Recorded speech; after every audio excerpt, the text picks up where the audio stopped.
Hi friends, வணக்கம். என்னோடய பணி சூழ்நிலை என்னால் தொடர்ச்சியாக வீடியோக்கள் போட முடியல. கண்டிப்பாக இனிமேட்டு நான் தொடர்ச்சியாக வீடியோ போட்டுறேன். சரி, நம்ம டைம் வேஸ்ட் பண்ண விரும்பல. அடுத்தது நம்ம பார்ப்போம். 9th பாட புத்தகத்திலேருந்து பார்த்துட்ருக்கோம். அடுத்து 9 கொஸ்டின்ஸை நம்ம பார்ப்போம்.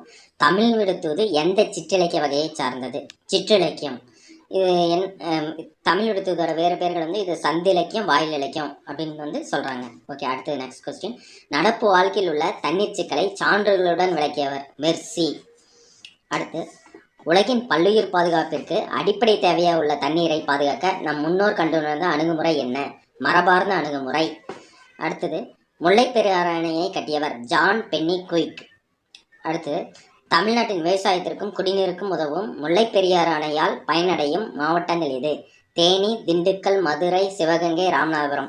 இது 4 கொஸ்டின் கொடுத்துட்டு 4 ஆன்சர் கொடுத்துட்டு இந்த 4 ஆன்சரில் இதில் எது முல்லைப்பெரியாறு பயனடையாத மாவட்டம் அப்படின்னு சொல்லி கொடுத்துட்டு கேட்கலாம். அதை படிச்சுக்கோங்க. அதுக்கு முன்னாடி நான் 3வது ஒரு கொஸ்டின்ஸ் கொடுத்துருக்கேன். அது ரொம்ப இம்பார்ட்டன்ட். அந்த மரபார்ந்த அணுகுமுறை. இந்த கொஸ்டின்ஸை கொஞ்சம் புக்கில் யாரும் படிக்க முடியாது, தேவையில்லாத மாதிரி தான் இருக்கும். ஆனால் இந்த மாதிரி கொஸ்டின்ஸ் ரொம்ப இம்பார்ட்டண்டான கொஸ்டின்.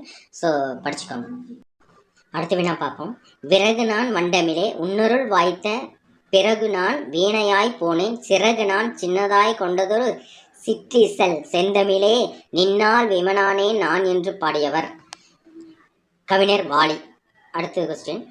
தருவாய் நிழல்தான் தருவாய் நிதம் என் வருவாய் என நீ வருவாய் ஒருவாய் உணவாய் உளத்தமிழே ஓர்ந்தேன் நீ பாட்டு கனவாய் வழிவரும் காற்று என்று பாடியவர்? கவிஞர் வாலி.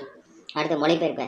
லிங்கஸ்டிஸ்ட் மொழியியல், பிலோசிஸ்ட் மொழியியற் புலமை, போனோலிஸ்ட் ஒளிச்சின்ன வல்லுனர், லிட்ரேச்சர் இலக்கியம், பாலிகாட் பன்மொழியாளர், போனசிஸ்ட் ஒளிபியல்.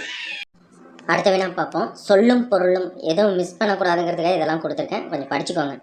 குந்த அப்படின்னா உட்கார, கந்தம் மனம், மிசை அப்படின்னா மேல், விசனம் அப்படின்னா கவலை, வெந்து வெம்பி எய்தி வினையச்சங்கள்.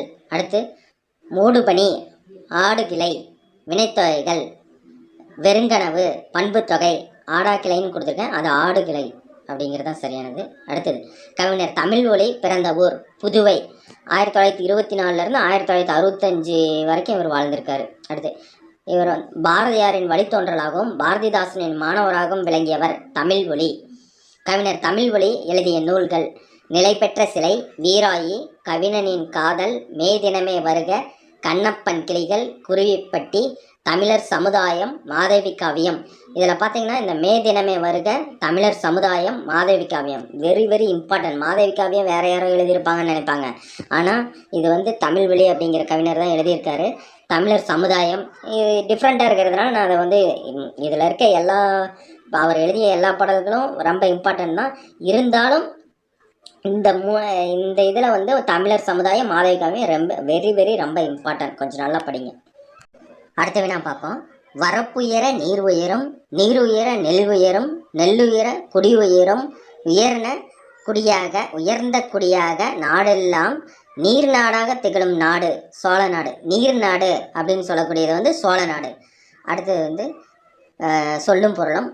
மா வண்டு. இந்த மா பார்த்தீங்கன்னா இந்த லாஸ்ட்டு நடந்த டெட்டு பேப்பரில் கூட தமிழ் கொஸ்டினில் கொடுத்துருந்தாங்க. மா அப்படின்னா அதில் பெரிய இந்த மாதிரி 2 ஆப்ஷன் கொடுத்துருந்தாங்க. ஸோ இதெல்லாம் வெரி இம்பார்ட்டன்ட், கொஞ்சம் படிச்சுக்கோங்க. இதில் மது, தேன்.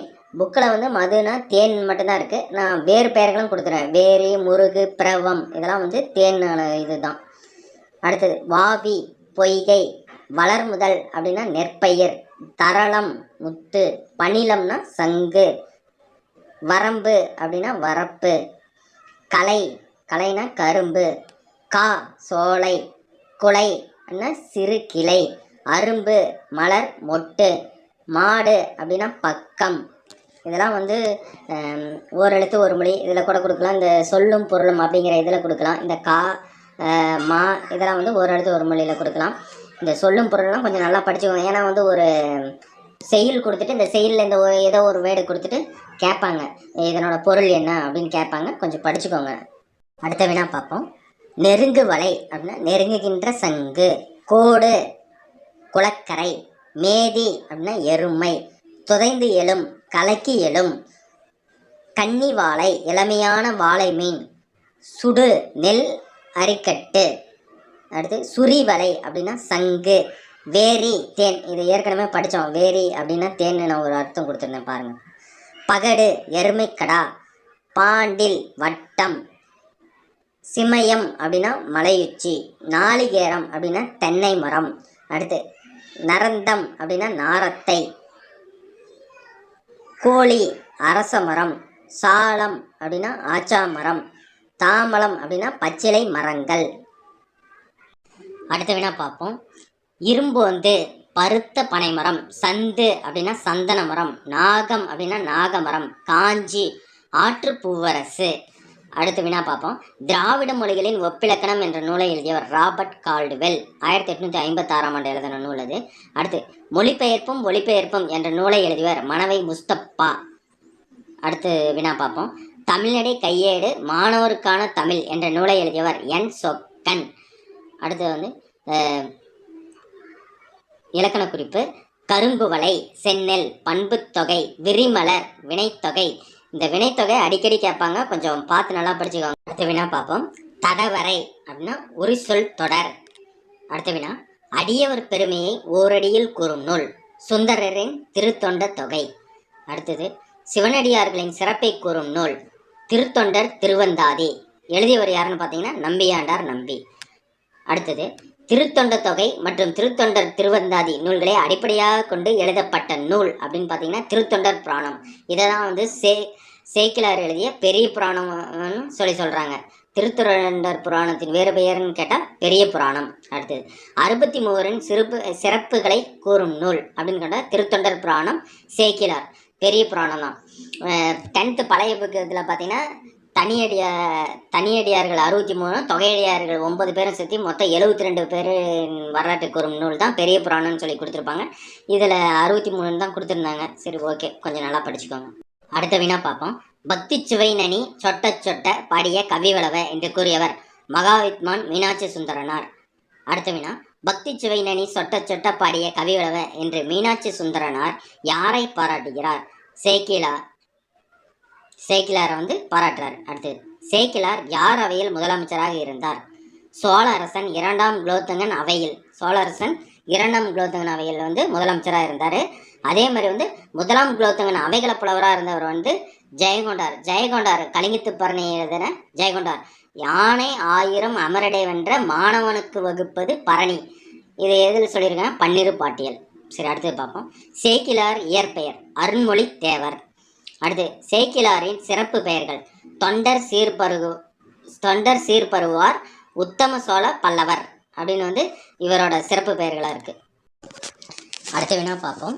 நீர்நிலைகளை உருவாக்குபவர்களை உயிரை உருவாக்குபவர்கள் என்று போற்றியவர்கள் நம் முன்னோர்கள். அடுத்து நீரின்று அமையா யாக்கைக்கு எல்லாம் முண்டி கொடுத்தோர் உயிர் கொடுத்தோரே என்ற பாடல் வரி இடம்பெற்ற நூல் புறநானூறு.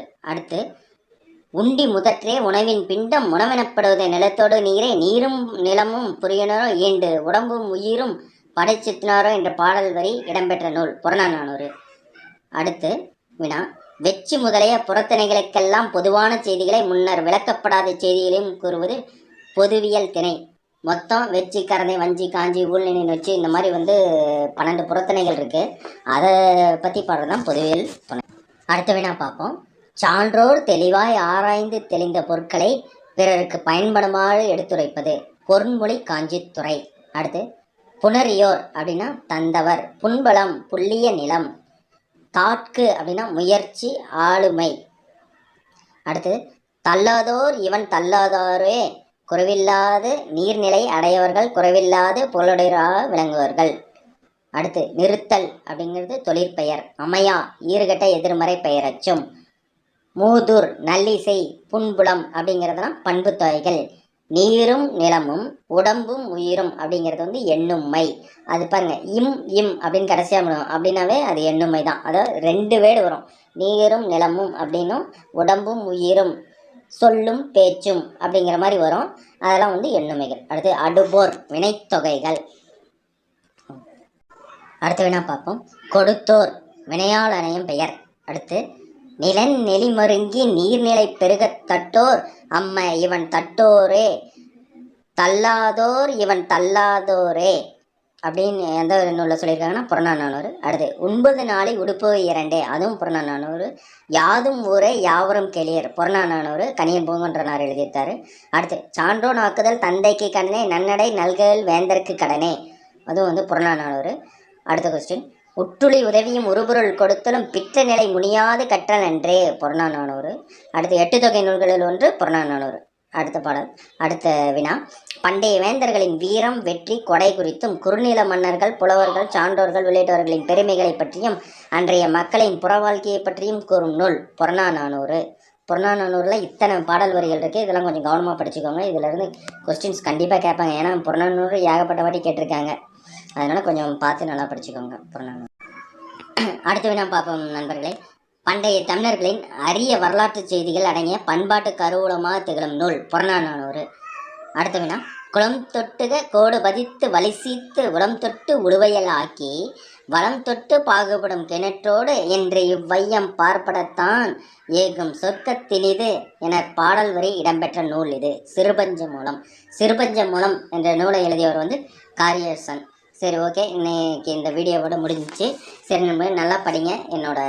இதை நான் ஒரு சேவை மூலிமா தான் நான் செஞ்சிட்ருக்கேன். நான் போட்ட இந்த கொஸ்டின்ஸில் டிஎன்பிசி கொஸ்டின் பேப்பரில் எனக்கு ஒரு 10 கொஸ்டின் வந்தாவே அது எனக்கு ஒரு மிகப்பெரிய சக்ஸஸ் தான். உண்மையிலேயே அது எனக்கு ரொம்ப ஒரு நல்ல மனவு நிறைவை தரும். சரி, நல்லா படிங்க.